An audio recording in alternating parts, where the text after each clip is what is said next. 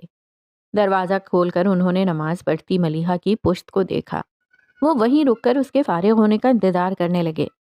ملیحہ نے سلام پھیرا اور وہ کہنے لگے، آج سے 3 دن بعد یعنی جمعے کے روز تمہارا نور الہدیٰ کے ساتھ نکاح ہے۔ تمہیں جو بھی تیاری کرنی ہو آج اور کل میں مکمل کر لینا۔ فنکشن بڑا نہیں ہے، بس تمہارے ننیال والے اور میرے کچھ دوست ہوں گے، شاید کچھ مہمان نور الہدیٰ کے بھی ہوں۔ تم جن کو چاہو ان کے ناموں کی فہرست بنا کر میرے کمرے میں لے آؤ۔ اپنی بات کہہ کر انہوں نے ملیحہ کا چہرہ دیکھنے کی کوشش کی، پر وہ آدھا چہرہ ہی دیکھ پائے، مگر وہ آدھا چہرہ پوری رات کی کہانی سنا رہا تھا۔ بابا جان کے اندر کشمکش چھڑ گئی تھی، مگر وہ اب بھی ہار ماننے کو تیار نہیں تھے، لیکن انہیں احساس تھا کہ وہ کمزور پڑتے جا رہے ہیں۔ اسی لیے جب نور الہدیٰ سے بات کر کے اسٹڈی میں آئے تو خود اپنے فرار کی راہیں روکنے کے لیے عزیزوں رشتہ داروں کو فون کر کے ملیحہ اور نور الہدیٰ کی شادی کی اطلاع دے کر شام میں منگنی کے لیے دعوت دے ڈالی۔ افتخار حسن اس اطلاع پر حیرت سے مبارکباد دیتے ہوئے بولے، مبارک ہو بھائی صاحب، ویسے یہ خبر غیر متوقع تو نہیں ہے لیکن کافی اچانک ہے۔ آپ کو بھی مبارک ہو، اور شام میں سب گھر والوں کو لے کر آ جائیے گا، منگنی کی چھوٹی سی تقریب ہے۔ بابا جان نے دانستہ ان کی اگلی بات انسنی کر دی تھی۔ ضرور، افتخار حسن نے کہا، ابھی کچھ دیر پہلے ملیحہ کا فون آیا تھا، لیکن اس نے نہ شادی کے بارے میں بتایا نہ منگنی کے بارے میں۔ بابا جان چونکے، ملیحہ کا فون آیا تھا؟ ہاں، سمیرہ سے بات ہوئی تھی، اس نے سمیرہ کو فوراً بلوایا تھا۔ مگر شادی کے بارے میں یقیناً نہیں بتایا، ورنہ سمیرا ذکر ضرور کرتی۔ ابھی تک آپ کی طرف پہنچی نہیں؟ آخر میں انہوں نے پوچھا۔ راستے میں ہوگی۔ اچھا افتخار، میں فون رکھتا ہوں، باقی سب کو بھی اطلاع دینی ہے۔ جی بھائی صاحب، اللہ حافظ۔ فون رکھ کر بابا جان سوچنے لگے کہ ملیحہ نے سمیرا کو کیوں بلوایا ہوگا۔ پھر جب سمیرا ان کے پاس آئی اور ان سے ملیحہ کو ساتھ شاپنگ پر لے جانے کی اجازت مانگی تو وہ فوراً ہی سمجھ گئے کہ ملیحہ نے سمیرا کو کیوں بلوایا تھا۔ انہوں نے سمیرا کو اجازت دے دی اور سمیرا کے جاتے ہی انہوں نے ریسیور اٹھا کر ایک نمبر ڈائل کیا۔ ہیلو۔ دوسری طرف سے ملک ناصر نے فون اٹھا کر کہا، ملک، تم ابھی آ سکتے ہو؟ ان کی آواز سن کر بابا جان نے کہا، ہاں لیکن کیا بات ہے؟ فون پر نہیں بتا سکتا، تم آ جاؤ، پھر بات ہوگی۔ اتنا کہہ کر انہوں نے ریسیور رکھ دیا۔ بہادر ان کی چائے لے کر آیا تو وہ ہنوز سوچ میں ڈوبے تھے۔ وہ کپ رکھ کر پلٹنے لگا تو بابا جان نے اسے روک کر کہا، بہادر، ڈرائیور آ جائے تو اسے میرے پاس بھیجنا۔ جی کرنل صاحب۔ وہ سر ہلا کر چلا گیا۔ ملک ناصر چند منٹوں میں قصر فاروقی میں تھے۔ انہوں نے لاؤنج میں سے گزرتے بہادر سے اظہر فاروقی کا پوچھا اور اسٹڈی میں آ گئے۔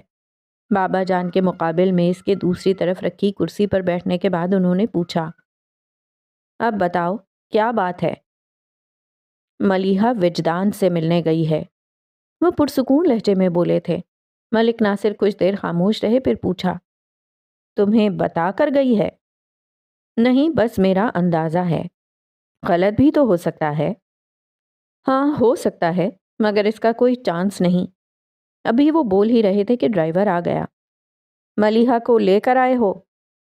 نہیں کرنل صاحب، بی بی لائبریری کے پاس اتر گئی تھی اور کہا تھا کہ سمیرا بی بی کو ان کے گھر چھوڑ کر واپس آ جاؤں۔ بابا جان کہہ کر خاموش ہو گئے۔ ملک ناصر نے ڈرائیور سے کہا، تم جاؤ۔ وہ چلا گیا تو بابا جان نے ہلکی آواز میں کہا، میری بیٹی نافرمان بھی ہو گئی ہے، لیکن میں اسے خود سے بغاوت نہیں کرنے دوں گا۔ تو کیا کرو گے؟ ملک ناصر سرسراتے لہجے میں بولے، وجدان کو قبول کر لوں گا۔ ملک ناصر کے لیے یہ جملہ اس قدر غیر متوقع تھا کہ وہ حیرت سے بول بھی نہ سکے اور بابا جان رک کے بغیر بول رہے تھے، ملیحہ میری جان ہے اور کوئی کتنی دیر اپنی جان پر عذاب برداشت کر سکتا ہے؟ اسے تکلیف پہنچا کر ایک رات کاٹنا مشکل ہو گیا تھا۔ ساری عمر اس احساس کے ساتھ کیسے گزار پاؤں گا کہ وہ میری وجہ سے دکھ میں ہے؟ کل وہ بار بار مجھ سے کہہ رہی تھی کہ وجدان سے مل لوں۔ اگر آج وہ وجدان سے ملی تو اسے میرے پاس ضرور لائے گی۔ اور وہ لڑکا اگر ملیحہ سے اتنی محبت کرتا ہے کہ اس کا ہاتھ مانگنے میرے پاس آ جائے تو میں بخوشی ملیحہ کا ہاتھ اس کے ہاتھ میں دے دوں گا۔ اور نور الہدیٰ؟ ملک ناصر نے مبہم سا سوال کیا۔ وہ پہلے ہی کہہ چکا ہے کہ ملیحہ کی مرضی کے بغیر اس سے شادی نہیں کرے گا، اور اگر اسے پتہ چل جائے کہ ملیحہ وجدان سے شادی کرنا چاہتی ہے تو سب سے پہلے وہی ان دونوں کی وکالت کرے گا۔ اسے واقعی ملیحہ کا بہت خیال ہے، بلکہ وہ بدماش تو ملیحہ کی خاطر مجھ سے جھوٹ بولنے سے بھی نہیں چوکتا۔ کچھ یاد کر کے وہ مسکرانے لگے۔ انہیں ایسا لگ رہا تھا کہ کوئی بھاری بوجھ ان کے سر سے سرک گیا ہو۔ وجدان کی صبح بھاری سر کے ساتھ ہوئی تھی۔ رات نیند بھی بہت دیر سے آئی تھی، اس لیے آنکھ بھی دیر سے کھلی۔ روز وہ 8 بجے لائبریری کے گیٹ پر ہوتا تھا۔ آج گھڑی میں 9 بجتے دیکھ کر وہ اچھل کر بستر سے باہر گیا اور چکراتے سر کی پرواہ کیے بغیر 15 منٹ میں تیار ہو کر بائک کی چابی پکڑے وہ نیچے تھا۔ عائشہ ابھی تک اس سے ناراض تھی، پر اسے خالی پیٹ گھر سے باہر جاتا دیکھا تو بول پڑی، جہاں جانا ہے ناشتہ کر کے جاؤ۔ فجدان نے لاؤنج میں رک کر ڈائننگ ٹیبل کی طرف دیکھا۔ امی مجھے دیر ہو رہی ہے۔ دیر آفس کے لیے نہیں ہو رہی جو ناشتے کے لیے 5 منٹ نہ رک سکو، سب جانتی ہوں، اسی لڑکی کے پیچھے جا رہے ہو۔ ان سے تو کچھ بولنا فضول تھا۔ ڈائننگ ٹیبل کے پاس آ کر آفس کے لیے تیار ناشتہ کرتے مصطفیٰ عظیم سے کہا، ابو بس آج کا دن ہے، کل سے میں واپس فرم جوائن کر لوں گا۔ آج کیا معجزہ ہونے والا ہے؟ عائشہ نے طنز کیا تو مصطفیٰ عظیم ٹوک کر بولے، بس کرو عائشہ۔ پھر وجدان کی طرف رخ کیا، بیٹے ناشتہ کر لو۔ سوری ابو، میں بہت جلدی میں ہوں۔ پھر اللہ حافظ کہہ کر باہر نکل گیا۔ وہ تیزی سے بائک اڑائے جا رہا تھا، مگر اس کے خیال کی رو اس سے بھی تیز بہہ رہی تھی۔ کبھی اس کا دھیان ملیحہ کی طرف مڑ جاتا، کبھی اپنی امی کی طرف۔ ان کا رویہ وجدان کو پریشان کر رہا تھا۔ مین روڈ پر آ کے جا کر ایک کٹ تھا جس سے سیدھے ہاتھ پر مڑ کر سامنے ہی لائبریری والی گلی تھی۔ وجدان کو اس کٹ سے مڑ جانا تھا، مگر اپنے خیالات میں الجھے اسے ذرا آگے جا کر دھیان آیا۔ بجائے اس کے کہ وہ اگلے کٹ سے مڑ جاتا، اس نے موڑنے کے بجائے بائک کا ہینڈل پوری طرح سے گھما دیا۔ رفتار کافی تیز تھی، بائک لہرائی اور سلپ ہو گئی۔ وجدان سڑک پر گر کر بے ہوش ہو گیا۔ پل بھر میں وہاں لوگوں کا مجمع لگ گیا۔ کوئی ایمبولینس بلوانے کی بات کر رہا تھا اور کوئی پولیس کو اطلاع کرنے پر زور دے رہا تھا۔ پھر ایک بھلے مانس نے ایک ساتھ دونوں کام کیے۔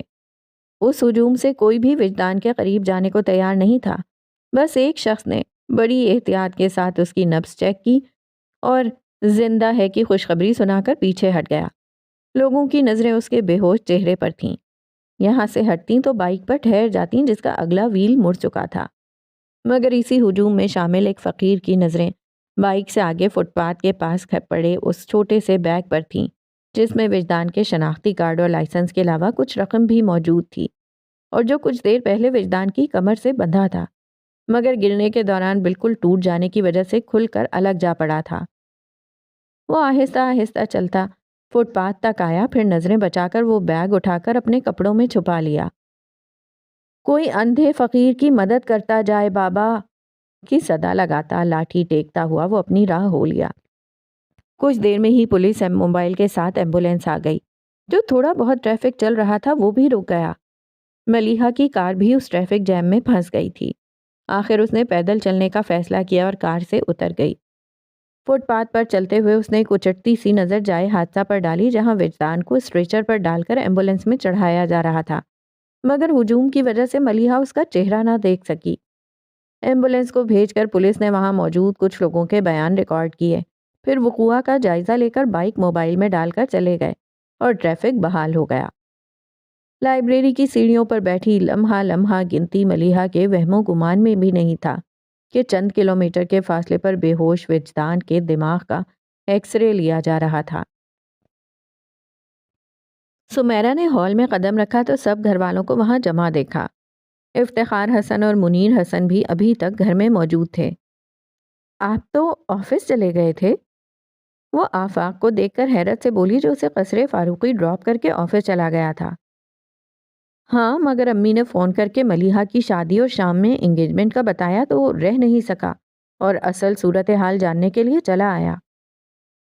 پر تمہاری تو ملیحہ سے بات ہو چکی تھی تو تم نے بتایا کیوں نہیں؟ چچی سمیرہ سے بولی۔ ملیحہ نے فون پر بتایا ہی کہا تھا چچی جان، وہ تو جا کر پتہ چلا۔ لیکن واپس کیوں آ گئیں؟ دوپہر کے بعد ہم بھی وہاں جانے والے ہیں، تم وہیں ملیحہ کے پاس رہ جاتی، ایسے وقت میں وہ اکیلی ہے۔ اب اس کی امی نے کہا تو سمیرہ بولی۔ وہ گھر پر نہیں ہے، شاپنگ کے لیے گئی ہے۔ آج اور کل کا دن ہی تو ہے، برسوں تو مہندی ہے۔ کہا تو اس نے مجھے بھی تھا پر پوچھ کر نہیں گئی تھی، یوں بھی اتنی صبح شاپنگ کے خیال سے ہی مجھے چکر آ گئے تھے۔ پوچھنے کا تو کوئی مسئلہ نہیں تھا، فون پر بتا دیتی کافی ہوتا، منیر حسن نے کہا۔ لیکن سمجھ نہیں آ رہا پھپھا جان نے ملیحہ کی شادی اتنی جلد بازی میں کیوں طے کی؟ سمد نے وہ سوال پوچھا تھا جو آفاق کو پریشان کر رہا تھا، اور جس کا جواب سوچ کر سمیرہ ایک بار پھر پریشان ہو اٹھی۔ ہمارے لیے یہ اطلاع اچانک ہے، مگر بھائی صاحب نے پہلے سے ہی طے کر رکھا ہوگا، پھر جب وقت قریب آیا تو اعلان کر دیا۔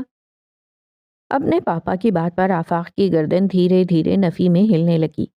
اسے پتہ نہیں کیوں یقین تھا کہ ملیحہ نے اپنے بابا جان سے بات کر لی ہوگی اور اب یہ شادی اسی کا ری ایکشن ہے، مگر اس نے خود کو بولنے سے باز ہی رکھا۔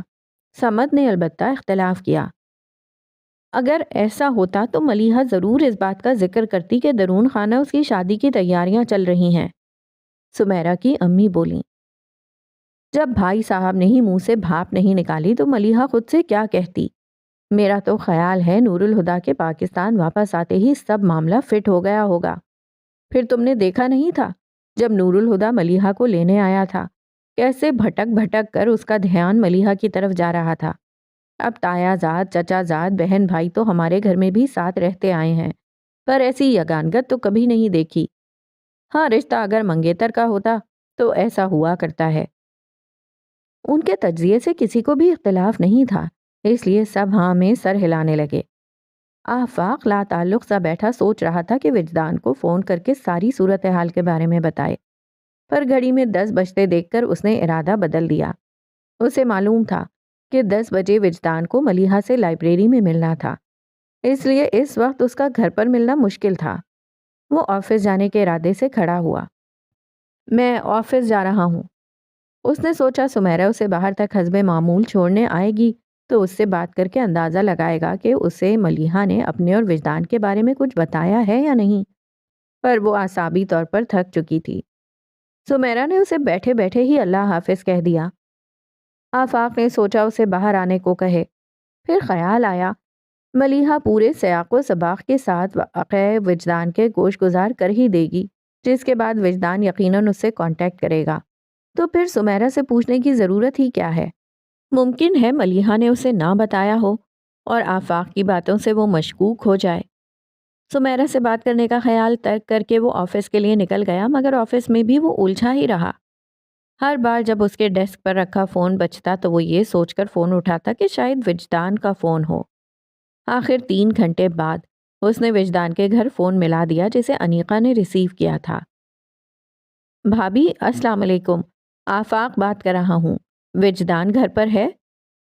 وعلیکم السلام، اور آج کل آپ کے دوست کا کوئی ٹھکانہ نہیں، اتنا تو آپ بھی جانتے ہیں۔ مطلب وہ گھر پر نہیں ہے؟ صحیح سمجھے؟ اچھا۔ آفاق نے اچھا کو لمبا کھینچا۔ بھابی اگر وہ گھر آئے یا اس کا فون ہی آ جائے تو اس سے کہیے گا کہ وہ مجھ سے بات کرے، یوں سمجھے ایمرجنسی ہے۔ ٹھیک ہے، اسے بتا دوں گی، اللہ حافظ۔ فون رکھ کر وہ پلٹی تو عائشہ مصطفیٰ نے پوچھا، کس کا فون تھا؟ آفاق کا، کہہ رہے تھے وجدان سے ضروری کام ہے، گھر آئے تو اس سے کہیں کہ مجھ سے بات کر لے۔ ایسا کیا ضروری کام پڑ گیا؟ وہ اچنبھے سے بولی۔ ہوگا کوئی کام، میں نے پوچھا نہیں۔ انیقہ نے شانے اچکا دیے۔ وجدان کے ایکس رے کلیئر تھے، اسے کوئی گہری چوٹ نہیں آئی تھی، مگر اب تک وہ بے ہوش تھا۔ اس کے پاس ایسی کوئی چیز نہیں مل سکی جس سے اس کی شناخت ہو پاتی۔ جائے حادثہ سے بھی پولیس کو ایسی کوئی چیز دستیاب نہیں ہوئی۔ اب ایک ہی طریقہ تھا کہ بائک کے رجسٹریشن نمبر کے ذریعے اس کا اتا پتہ معلوم کرنے کی کوشش کی جاتی۔ یہ 18 دسمبر 1981 کا سرد دن تھا۔ آج کا کمپیوٹرائزڈ دور نہیں تھا۔ اس وقت ریکارڈ ہاتھ سے تیار کیے جاتے تھے، اور اگر کہیں کوئی فائل نکالنی ہوتی تو گھنٹوں اسٹور روم میں فائلوں کے انبار کے ساتھ سر کھپانا پڑتا۔ وجدان کی شناخت بھی ایسا ہی سر درد ثابت ہونے والی تھی جس میں گھنٹوں لگ جاتے۔ آفاق سب کام چھوڑ کر بس وجدان کے فون کا انتظار کر رہا تھا۔ آخر تھک کر اس نے خود وجدان سے ملنے کا فیصلہ کیا اور آفس سے اٹھ گیا۔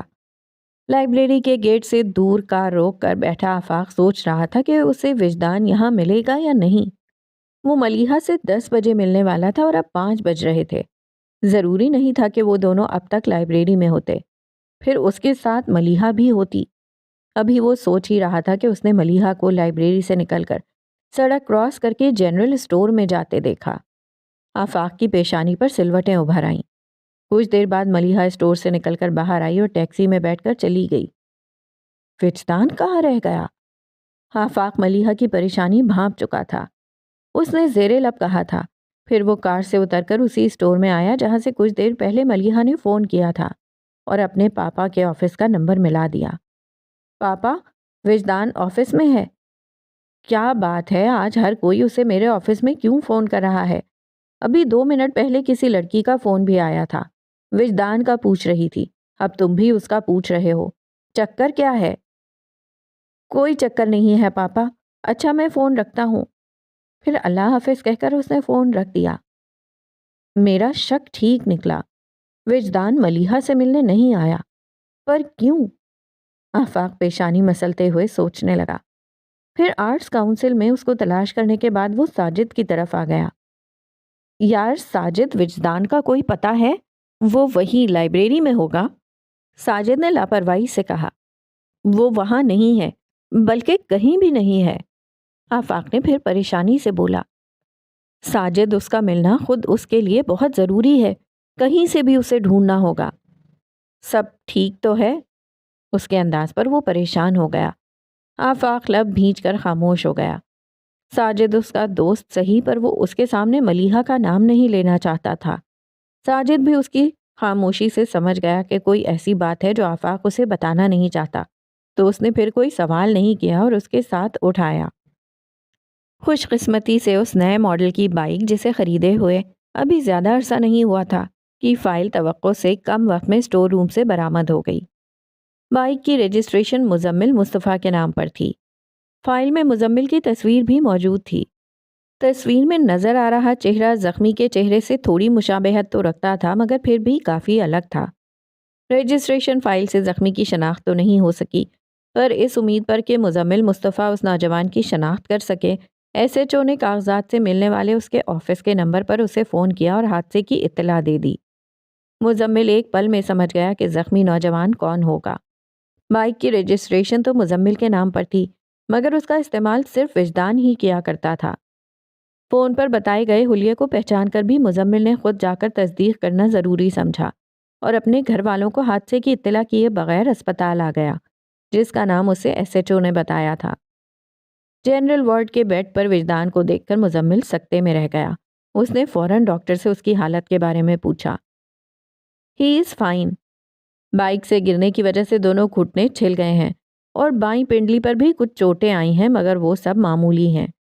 ہیلمٹ نہ ہونے کی وجہ سے سر پر چوٹ آئی ہے، مگر وہ زیادہ گہری نہیں، لیکن ان کی بے ہوشی اسی چوٹ کی وجہ سے ہے۔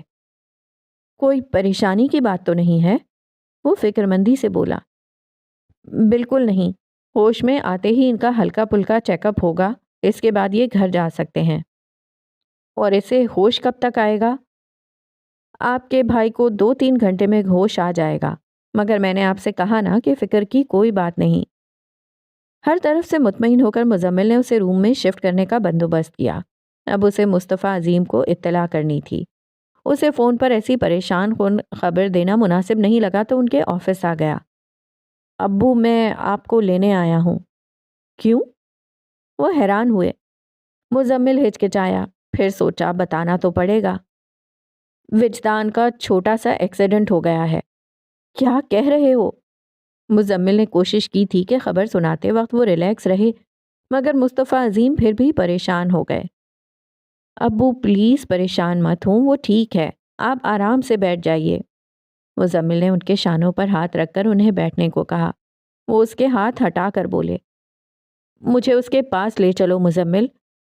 لے جانے ہی آیا ہوں، مگر آپ بیٹھ تو جائیں۔ اس بار مزمل نے انہیں زبردستی بٹھا دیا۔ پھر پانی کا گلاس ان کے ہاتھ میں دے کر کہا، آپ خود کو ریلیکس کریں، وہ بالکل ٹھیک ہے، تب تک میں گھر پر اطلاع کرتا ہوں۔ وہ پانی کا گلاس پکڑے ٹکر ٹکر اسے دیکھتے رہے۔ مزمل نے پھر ان سے کچھ نہیں کہا اور گھر پر فون کرنے لگا۔ بیل جانے کی آواز سن کر وہ دعا کرنے لگا کہ فون انیقہ ہی اٹھائے۔ پھر ایسا ہی ہوا۔ انیقہ، مجھے تم سے خاص بات کرنی ہے، اس لیے پہلے تو تم آرام سے بیٹھ جاؤ۔ ایسی کیا بات ہے؟ انیقہ جو فون سننے سے پہلے پاس رکھی کرسی پر بیٹھ گئی تھی، مزمل کی آواز سن کر گھبراہٹ میں کھڑی ہو گئی۔ مزمل نے نرمی سے ٹوکا، دیکھو اگر تم اس طرح کرو گی تو میں بات کیسے کروں گا؟ انیقہ کو لگا وہ ٹھیک کہہ رہا ہے۔ اس نے اپنے حواس قابو میں کر کے کہا، ہاں اب بتائیں کیا بات ہے؟ وجدان کا معمولی ایکسیڈنٹ ہو گیا ہے۔ ایکسیڈنٹ؟ وہ خود کو پریشان ہونے سے روک نہیں پائی۔ ہاں مگر چھوٹا سا، وہ اسپتال میں ہے، لیکن پریشانی کی کوئی بات نہیں، اسے صرف معمولی چوٹیں ہی آئی ہیں۔ میں ابو کو لے کر کچھ دیر بعد گھر آ جاؤں گا، تم امی کو حادثے کا بتا کر ذہنی طور پر تیار کر لو، ورنہ اسپتال میں وجدان کو دیکھ کر وہ پریشان ہو جائیں گی، ٹھیک ہے؟ جی، اس نے کہہ کر فون رکھ دیا۔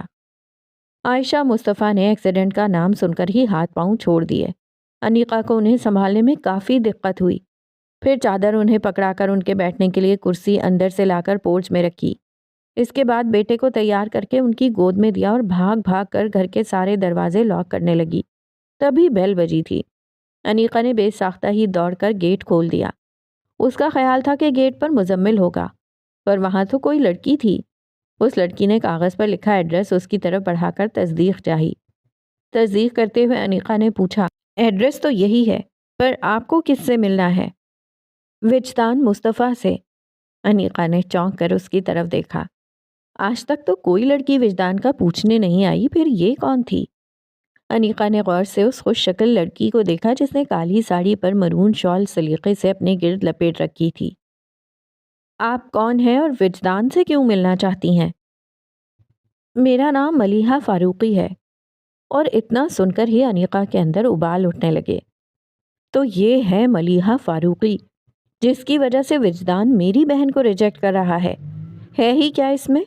ہر لحاظ سے ایک عام سی لڑکی ہے۔ اس نے تنفر زدہ آنکھیں ملیحہ کے چہرے پر گاڑ دیں جہاں بدحواسی پھیلی ہوئی تھی۔ وہ منت بھرے انداز میں کہہ رہی تھی، پلیز وجدان کو بلا دیجئے، میرا ان سے ملنا بہت ضروری ہے۔ وہ گھر پر نہیں ہے۔ انیقا نے کہہ کر گیٹ بند کرنا چاہا پر ملیحہ نے اسے ایسا کرنے نہیں دیا اور گیٹ پر ہاتھ رکھ کر روکتے ہوئے بولی، آپ کو معلوم ہے وہ کہاں گئے ہیں اور کب تک آئیں گے؟ نہیں۔ جانے وہ کون سا جذبہ تھا کہ انیقا نے اسے بے خبر رکھنا چاہا، حالانکہ وہ دیکھ سکتی تھی کہ ملیحہ بہت پریشان ہے۔ شاید یہ ملیحہ کو وجدان سے نہ ملنے دینے کی لاشعوری کوشش تھی۔ ملیحہ نے اپنا نمبر اسی چٹ کے پیچھے لکھ کر انیقا کو دیا اور کہا، وجدان جیسے ہی گھر آئیں ان سے کہیں اس نمبر پر مجھ سے بات کر لیں۔ انیقا نے چٹ لے کر گیٹ بند کر دیا۔ بیل کی آواز سن کر عائشہ بھی پوتے کو اٹھائے گیٹ کی طرف بڑھی تھیں، پر انیقا کو بات کرتے دیکھ کر سمجھ گئیں کہ مزمل نہیں آیا اور وہیں رک کر انیقا کو دیکھنے لگیں۔ گیٹ بند کر کے وہ واپس مڑی تو انہوں نے پوچھا، کون تھا؟ کوئی لڑکی تھی، غلط پتے پر آ گئی تھی، تنفر سے کہہ کر اس نے کاغذ کے چھوٹے چھوٹے ٹکڑے کر کے ہوا میں اچھال دیے۔ وجدان ابھی تک بے ہوش تھا۔ عائشہ اس کے ماتھے سے بال سمیٹ کر سر پر بندھی پٹی کو ہلکے ہاتھ سے چھو کر فکر مندی سے بولیں، اسے ہوش کیوں نہیں آیا؟ امی سر پر چوٹ لگی ہے، کچھ تو اثر ہوگا۔ ویسے میری ڈاکٹر سے بات ہوئی تھی، وہ کہہ رہے تھے وجدان شوق کی وجہ سے بے ہوش ہے۔ سر پر چوٹ لگنے سے اکثر ایسا ہو جاتا ہے، اس میں پریشانی کی کوئی بات نہیں، پھر ایکس رے بھی تو کلیئر ہیں۔ مزمل نے رسان سے انہیں سمجھایا۔ ساجد اور آفاق وجدان کو پورے شہر میں ڈھونڈنے کے بعد اس امید پر کہ شاید وہ گھر چلا گیا ہو اس کے گھر آ گئے۔ آفاق گاڑی میں بیٹھا رہا۔ ساجد اتر کر گیٹ تک آیا۔ بیل بجاتے ہوئے اس کی نظر گیٹ سے لگے تالے پر پڑی۔ آنکھوں میں تفکر لیے وہ گاڑی میں آ بیٹھا۔ آفاق نے اسے دیکھا، کیا ہوا؟ گیٹ پر تالا لگا ہوا ہے۔ آفاق چپ سا ہو گیا۔ پھر ساجد نے ہی پوچھا، اب کہاں چلنا ہے؟ آفاق نے کلائی پر بندھی گھڑی کی طرف دیکھا، پھر کہا، 7 بجنے والے ہیں، اب اور وقت نہیں بچا۔ اس کا لہجہ عجیب سا ہو گیا تھا۔ ساجد نے الجھ کر اسے دیکھا لیکن کچھ پوچھنا مناسب نہیں سمجھا۔ تمہیں کہاں ڈراپ کروں؟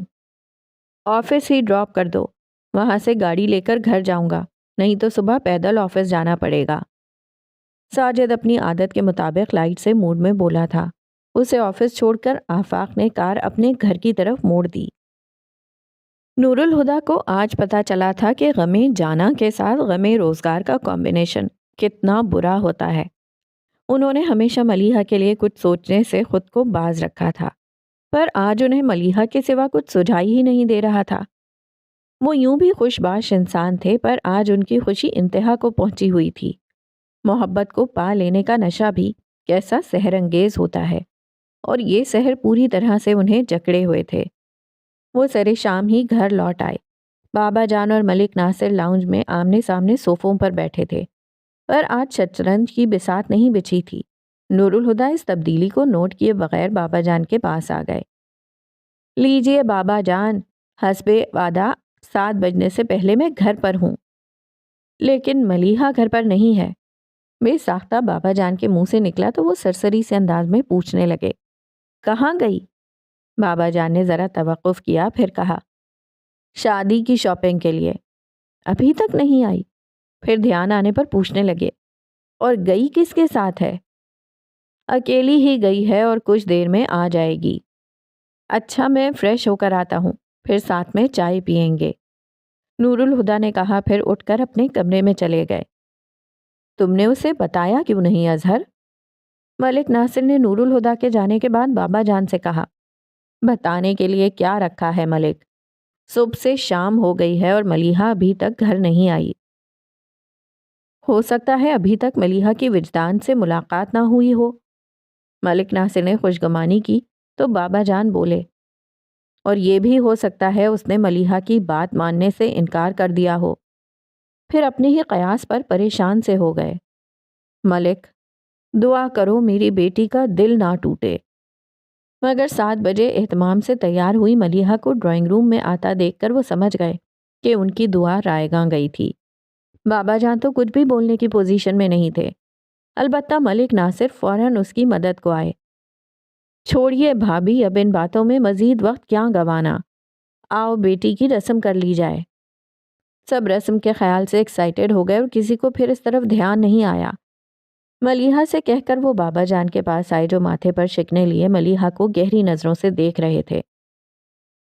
چلو اظہر، اس نے میری بیٹی کو دھوکہ دیا ہے، بابا جان نے آتشین لہجے میں گھٹی ہوئی آواز کے ساتھ کہا تو ملک ناصر نرمی سے ٹوک کر احساس دلانے لگے۔ یہ وقت ان باتوں کا نہیں ہے، آؤ بیٹی کے سر پر ہاتھ رکھ کر دعا دو۔